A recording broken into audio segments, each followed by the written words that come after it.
Bago po tayo magsimula mga kalihim, gusto ko lang po sanang i-shoutout si Ma'am Rachel, si Sir Ron, si Ma'am Roxangel Tibay, at kay Mrs. Marcos. Bale, yun lang po. Simulan na po natin ang kwento.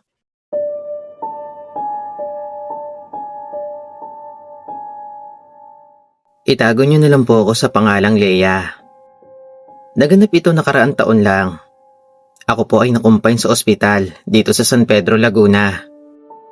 Bale, dalawa na lang kami ng anak kong babae na 16 years old. Halos katabi lang namin ng ospital, kaya ninais ko talaga na manatili dito sa lugar na to. Isang umaga, inaapoy na ako ng lagnat at tinanghina ako. Aaminin ko sa sarili ko na natatakot ako para sa aming mag-ina. Lalo't kamamatay lang ng asawa ko at ayoko namang sumunod akong mawala. Pero halos di na ako makausap nun. Kaya ang anak ko na lang ang kinausap nila para sa iahandang mga papeles at interview tungkol sa akin. Natatakot ang anak ko nun kasi hindi niya alam kung ano ang gagawin. Lalo't ako ang lahat ang gumagawa ng para sa aming mag-ina. Isa pa, minor de edad lang siya. Para siya ang maging in charge tungkol sa akin. At dahil private hospital yon, kaya tinanong nila kung paano mababayaran at may kung ano-ano pang tinatanong. Meron naman akong notebook ng mga bagay na tungkol sa akin, gaya ng mga ID numbers pati PhilHealth ko. Nandun din. Tapos sa pagdesisyon na ng ospital, na-confine nga ako. Noong sinabi nila na wala raw available na ward, ilalagay na lang daw ako sa private room. Ayoko sana kasi alam kong mapapamahal ako. Pero okay lang kasi meron naman akong kaunting ipon sa bahay. Kaya pinakuha ko na lang sa anak ko yon. Pati yung mga papeles na kakailanganin. Bali na sa 4th floor kami at kahit katapat namin ng elementary school ay mas mataas pa rin ang kwarto namin. Bali yung anak ko nga pala, may third eye. Tapos sa dulo ng sopa, meron kaming sariling banyo na nakapirming nakasindi ang ilaw. Pero maya-maya, yung pinakapinto ng banyo, dahan-dahan daw na bumubukas sabi ng anak ko. Naisip ko, if ever gagalaw ang pinto ng banyo, ay dapat papasara yun dahil may bintana doon. Kasi kung hangin ang dahilan ng pagbukas nun, so doon pa lang nakaramdam na siya ng kakaiba. At sa tuwing papakuhain ko siya ng tubig sa water dispenser sa hallway, ay ayaw niya lumabas lalo pag hapon at gabi. Kasi may kakaiba siyang nararamdaman. Di ako halos makatulog sa 4 na gabing andun kami. Dahil maya't maya may nagche-check ng vitals mo. Kahit mahimbing na yung tulog mo, ay gigisingin ka dahil papainumin ka ng gamot. Tapos isang madaling araw, gising na gising pa kami ng anak ko at nagkwekwentuhan. Nang biglang may pumasok na nurse. Usually kasi bumabati sila ng good morning o good evening po. Para mag-check ng vitals or magpapainom sila ng gamot o magpapalit ng swero. Pero itong nurse na to, bagong mukha siya sa akin. Kasi usually lahat sila nakamas na. Kaya halos lahat sila pamilyar na sa amin. Ang kaso, siya lang ang bukod tanging di kumikibo nun. Pero napansin ko na nakangiti naman siya. Kasi makikita mo naman po sa mga mata niya. Kaso nga lang, hindi niya sinasabi kung anong vitals ko like BP, oxygen level, temp ko. As in, wala siyang sinabi. Tapos lumabas na siya. Kaya nagkatinginan na lang kami ng anak ko. Tapos isang gabi naman, natutulog ang anak ko. Bale, nakatakip ang unan sa mga mata niya at nakadaga ng mga braso. Nang biglang may nag-angat ng braso niya. Tapos medyo naaninag niya na tila may nakatayo sa tabi niya na kulay itim. Hinayaan niya lang daw yon. Kasi alam niya na isa itong kakaibang nilalang. Tapos sa huling gabi namin sa ospital, naiihi ako nun. Kaya bumangon ako mag-isa. Di ko na ginising yung anak ko dahil mahimbing ang pagkakatulog niya at ayoko siyang istorbohin. Bale, hila-hila ko yung dextrostan ko. Kasi nakaswero pa ako nang pumasok ako sa CR. Doon sa CR na nakapirming nakabukas ang ilaw. Maliwanag sa loob ng CR namin sa kwarto. Kaya alam kong walang tao roon. Nakaupo na ako sa inidoro noon. Tapos sa kalagitnaan ng pag-ihi ko, ay tila ba may nakatayo sa tabi ko na kulay itim. Laking gulat ko noon na animoy may kasama ako talaga sa banyo. Nang paglingon ko agad, sobra yung gulat ko kasi may kasama talaga akong kulay itim na figura. Nilakasan ko na lang yung loob ko noon. Binanggit ko ang pangalan ni Jesus. At dali-dali akong bumalik sa kama. Lumingon ako ulit, pero wala na siya. Bale, yun na yung huling gabi namin. Kasi kinabukasan ay i-discharge na ako. So yung anak ko na lang ang nagpunta sa billing kinabukasan. Kahit kaya ko no na magpunta sa pagbibiling at magbayad sa cashier, ay di ako pinayagan. Kaya anak ko na lang ang nag-ayos.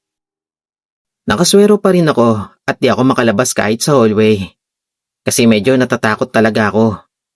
At the same time, inaalala ko rin kung magkano ang magiging bill ko sa ospital. Nagdasal na lang ako ng taimtim. Napapikit ako na sana di masyado kataasan ang bill ko. At dalangin ko rin na sana na kung meron niyang espiritu sa kwartong yon, ay wag na sanang sumama sa amin sa pag-uwi. Habang nagdadasal ako noon, ay medyo nakataas na ang mga kamay ko. Naanimoy kumakanta ako ng ama namin. Pero laking gulat ko. Kasi pagmulat ko nun, yung hinalaking kuko ay nagkulay itim na parang nilagyan ng uling na sobrang itim. Tanging hinalaki ko lang naman ang nalagyan. Nalabis ko namang ikinabigla. Alam ko magaling na ako nun. Pero mukhang aatakihin ako sa takot. Naging maayos rin naman. Kasi maya-maya, bumalik sa dating kulay yung kuko ko. At matapos nun, ay nagmadali na kaming umuwi.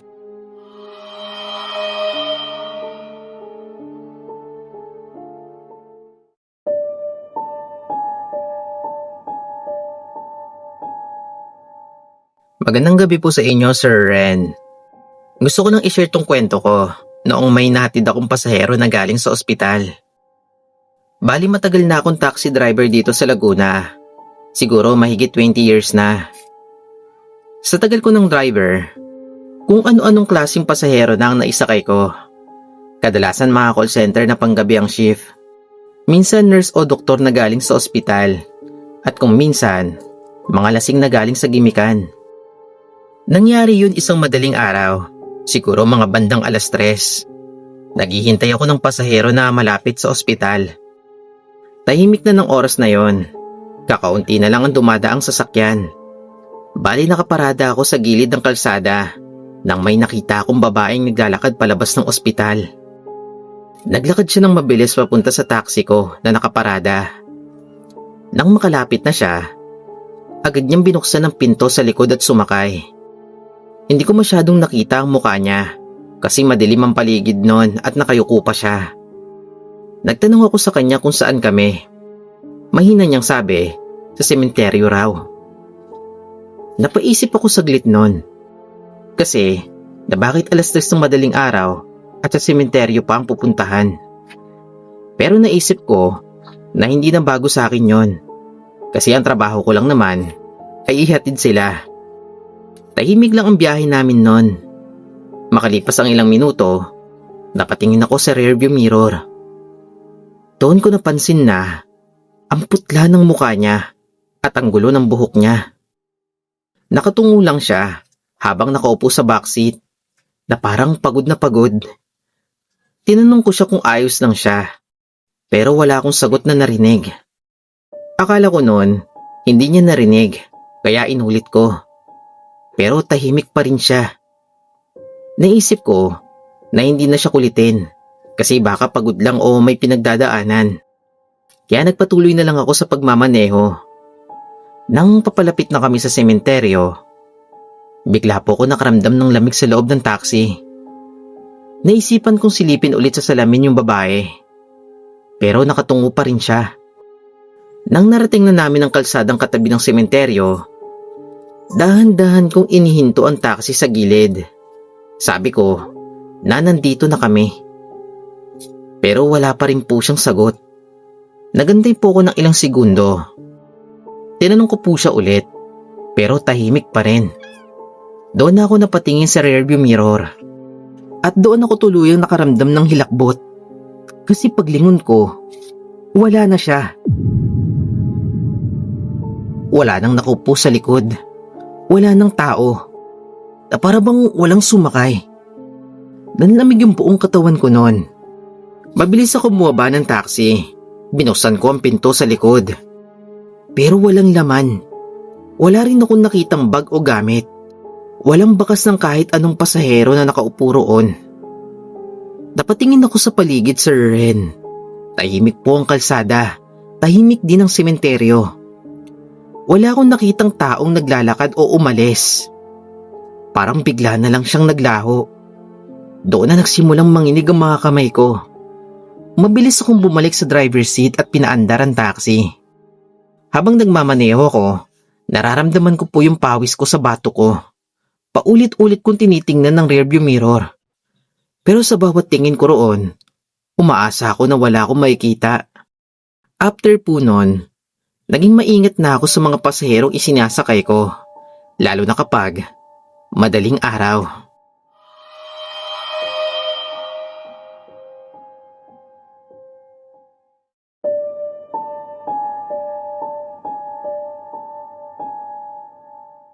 Itago niyo na lang po ako sa pangalang Jen. Matagal na akong nurse. Halos 10 taon na rin ako nagtatrabaho sa iba't ibang ospital sa Maynila. Dahil sa trabaho ko, sanay na akong magpuyat sa mga emergency cases at sa kung ano-anong sitwasyon na kayang magbigay ng stress sa kahit sino. Pero noong nakaraang taon, napansin ko na masyado kaming bihirang magkita ng asawa ko. Bale, itago na lang po natin sa pangalang Marco yung asawa ko. Isa po siyang guro sa Laguna. Habang ako naman ay nagtatrabaho sa Maynila. Halos araw-araw kaming magkahiwalay dahil sa layo ng biyahe at magkaiba ng schedule. Dumating pa sa punto na nag-guilty ako. Kasi pakiramdam ko na mas marami pa akong oras sa ospital kaysa sa sarili kong asawa. Kaya nang magkaroon ng bakanteng posisyon sa isang ospital sa Laguna, agad po ako nag-apply. Medyo mababa po ng kaunti ang sahod kumpara sa dati kong trabaho. Pero ang mahalaga po sa akin, na madalas kaming magkasama ni Marco. Sa unang araw ko sa bagong ospital, maayos naman po ang lahat.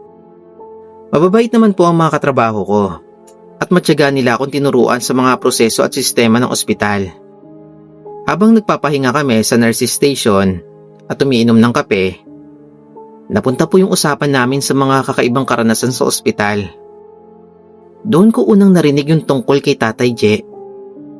Sabi po ni Ate Beth na kung alam ko na daw na may nagpapakita raw doon sa elevator tuwing madaling araw. Napangiti na lang po ako sa sinabi niya. Nagtanong ako kung sino naman. Si Tatay Je daw. Nagtawanan pa yung ilan naming kasamahan nun. Kasi ayon daw sa kwento nila, si Tatay Je raw ay isang matandang pasyente na namatay raw ilang taon na ang nakalipas. Matagal na daw siyang na-confine sa ospital. Bago raw siya mawala, paulit-ulit daw niyang hinihintay ang pagdating ng anak niyang nasa ibang probinsya. Pero hindi na raw ito umabot sa tamang oras. Namatay raw si Tatay Je nang hindi man lang daw niya nakita yung anak niya sa huling pagkakataon.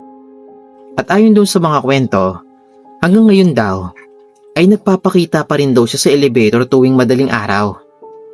Na parang hinihintay pa rin niya yung anak niya. Sa tagal kong nurse, marami na ako narinig na ganoong kwento. Kaya hindi ko na po yun masyadong pinaniwalaan. Kasi sa isip ko, na baka epekto lang po yun ng pagpupuyat, pagod at stress ng mga nagtatrabaho sa panggabi. Makalipas po ang 2 buwan, wala naman po ako naranasan na kakaiba. Naging normal naman po ang lahat. Unti-unti na po ako naka-adjust sa bagong ospital at masaya na rin ako dahil madalas na kaming magkasama ni Marco. Pakiramdam ko noon, isa lang talaga sa mga lumang kwento ng ospital ang tungkol kay Tatay Je. Hanggang isang madaling araw, bandang 3:15, Tahimik na po ang buong floor. Karamihan sa mga pasyente ay natutulog na at kaunti na lang po ang tao sa hallway. Kailangan ko mag-check ng vital signs ng isang pasyente sa 4th floor noon. Dahil nagmamadali na ako, sumakay ako sa elevator. Mag-isa lang po ako sa loob. Tahimik po doon. Habang nakatingin ako sa ilaw ng floor indicator, bigla pong namatay ang ilaw sa loob ng elevator. Napahawak po ako sa gilid. Akala ko ay nagkaroon lang ng saglit na aberya sa kuryente. Pero ilang segundo lang lumipas, pagbalik po ng ilaw, napahinto po ako sa paghinga. Kasi may tao sa loob ng elevator. Nakatayo po siya sa kanan ko. Sobrang lapit po niya. Hindi ko man lang naramdaman na may pumasok. Parang bigla na lang siyang naroon. Napansin ko na isa po siyang matandang lalaki. Maputla po yung mukha niya. Payat po siya. Nakasuot po ng lumang puting damit na parang hospital gown. Pero ang hindi ko makalimutan nun ay yung mga mata niya na malungkot, na parang matagal na siyang may hinihintay. Diretso siyang tumingin sa akin. Hindi po siya nagsasalita nun at hindi rin po gumagalaw. Basta nakatingin lang siya na para bang may gusto siyang sabihin pero hindi niya po yun nagawa. Nanlamig po yung buong katawan ko sa kinatatayuan ko. Hindi po ako makapaniwala sa nakikita ko. Para pong tumigil ang oras sa loob ng elevator. At doon ko po naalala yung kwento ni Ate Beth tungkol kay Tatay J. Napasigaw po ko noon. Napatras po ko hanggang sa halos madapa ako sa sahig. Kasabay noon, tumunog po yung elevator. Bumukas po yung pinto sa 4th floor. Hindi na po ako nagpatumpik-tumpik pa. Pabilis po akong tumakbo palabas ng elevator. Halos hindi ko po maramdaman ng mga paa ko habang tumatakbo ako sa hallway. Hindi ko na rin po natapos ang dapat kong gawin noon. Diretso akong bumalik sa nurse station. Nanginginig ang mga kamay ko. Halos maiyak na po ako sa takot noon. Nagtaka po yung mga kasama ko nang makita ko. Pero hindi ko po agad ikinento yung nangyari. Pakiramdam ko kasi, baka hindi rin sila maniwala. Pagkatapos po ng shift ko, umuwi akong tulala noon. At sa loob po ng 2 araw, hindi po muna ako pumasok. Paulit-ulit kasing bumabalik sa isip ko ang nakita ko sa Ren. Yung maputlang mukha niya at yung paraan ng pagtitig niya sa akin. Nung bumalik na po ako sa trabaho, naging normal na po ang lahat. Wala na pong ibang nagpakita sa akin at hindi na rin muling nagpakita sa akin si Tatay J.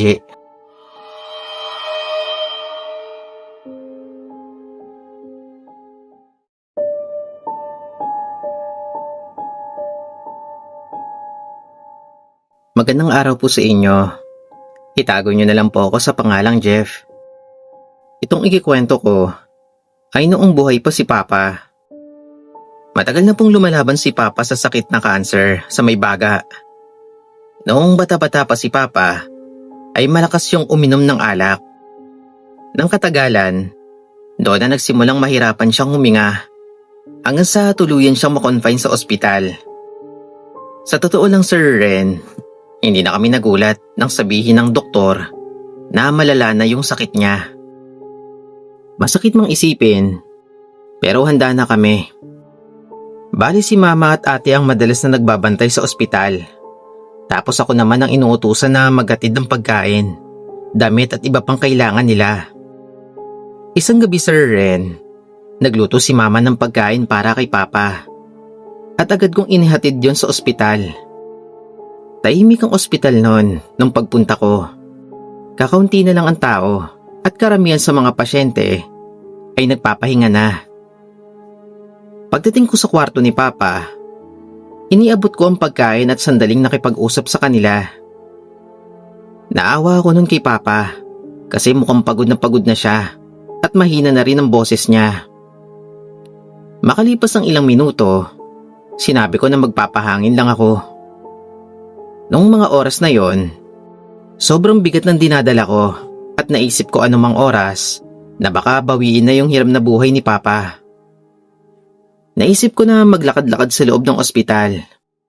Tapos nung naglalakad ako, bigla ako napadpad sa prayer room. Bali maliit lang po yun na kwarto. Naisip kong magdasal nun. Tapos umupo ako sa pinakadulong part ng prayer room at yumuko. Humingi ako ng lakas sa Diyos.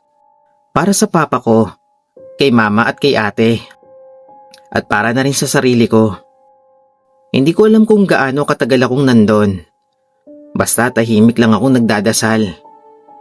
Abang taimtim ako na nagdarasal, bigla akong may narinig na bulong. Mahina lang po siya. Halos hindi ko marinig. Nung una, inisip ko na baka may ibang tao lang sa loob. Pero nang pinakinggan ko ng mabuti, narinig ko ang sinabi niya. Iniwan ka na ng Diyos mo. Bigla akong kinalabutan sa narinig ko. Dahan-dahan ako napamulat. Pero wala namang ibang tao. Akala ko noon ay namalikmata lang ako. Kaya muli akong yumuko at itinuloy ang pagdarasal. Pero makalipas ang ilang segundo, narinig ko ulit. Ngayon, mas malinaw kong naririnig at mas malapit. Na ang sabi, iniwan ka na ng Diyos mo. Agad ako napamulat at doon ko siya nakita, Sir Ren. Nakatayo siya at kaunti lang ang layo niya sa harapan ko.